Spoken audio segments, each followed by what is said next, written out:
Alright guys, welcome to the first stop on this trip to Revelstoke. So I'm in Glacier National Park right now at the Rogers Pass Information Center. And I'm doing this hike into Glacier National Park a little ways. So this is my first time ever hiking alone in BC. It's my first time ever really doing photography in BC, except for when we went to Moose Lake up in Jasper. So yeah, it's super interesting up here. Even though I live in Canada, even though I've been out here as a kid, it's still really cool to come back out here and as an adult and kind of see really understand the differences between where I've spent a lot of my time and where I'm going. So I'm really excited for this whole trip. I'm going to be in Revelstoke for about 3 days. And yeah, this is just the beginning of it.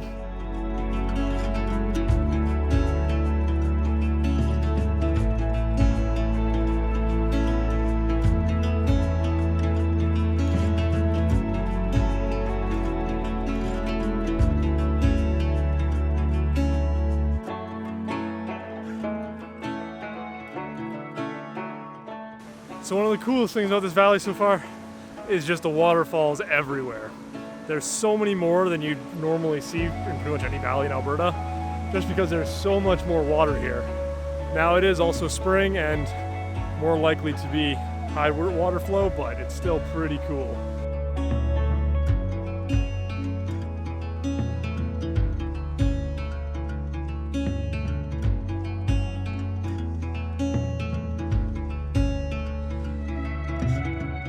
Alright guys, so turning back now, as you can see the rain moved in and it's not too bad lower down here, but I was about 1 kilometer short of hitting the summit or the end of this trail, which are supposed to be pretty beautiful views. But right as I got near the top of the pass, just super heavy, thick raindrops just came pounding down.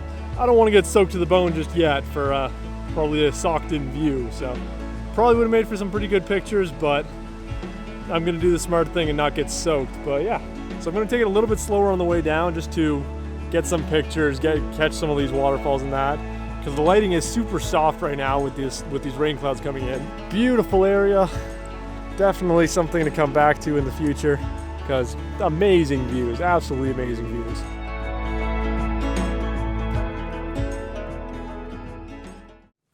Alright guys, so quick editor's note at the end of the video here. I do apologize for how lame this video is.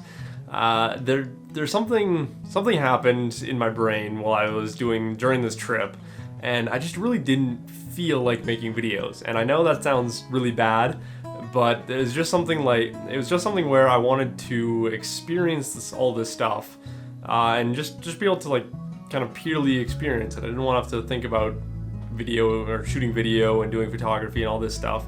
I just wanted to experience it for the first time. And kind of in the moment, I enjoyed it, but in hindsight, I do really regret it. Because what I've found with making these videos in the past is that they really help me enjoy an area more. And I feel like this whole trip to Revelstoke went by too quickly because I didn't spend the time making videos.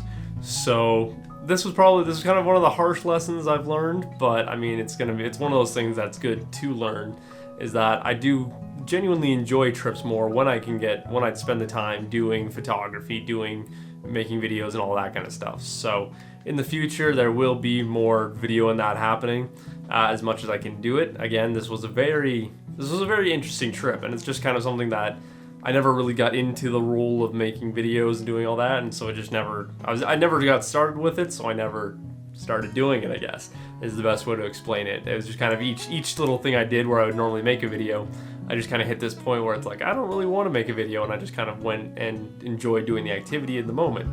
So I gotta find a way to kind of balance those two things, but that's something that will be changing later on, or as we go with this channel. This whole Revelstoke trip, I did stop at a few other locations and shoot some other stuff, but I'm not going to be doing any more video on it, because it's not really the kind of videos I want to make.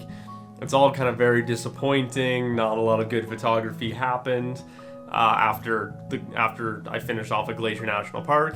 And well, it wasn't that it was a bad trip or there was bad photography, all that. It was really just a chance for me to experience all this stuff for the first time.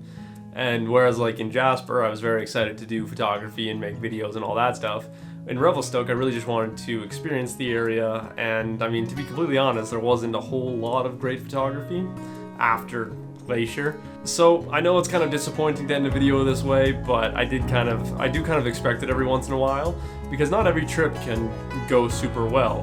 Every once in a while, the weather just doesn't work out, the whole mindset you have to be in to make videos and do photography and all that doesn't really work out. And it's just it's part of the job here. I'm not too disappointed that I didn't shoot a whole lot of video and photos while I was in Revelstoke, because I know it's an area I'll be going back to a few more times in the future, I'm sure. If not a lot more than that, because it's such an amazing area, and I want to take advantage of it only being 4 hours away. So I will be going back out there, and in the future there will definitely be a lot more videos coming out. We gotta switch up the pace, do things a little bit differently, but yeah, I've got another video coming out talking about that sometime soon here. Don't know quite when I'm gonna put that out, but it should be coming out sometime soon.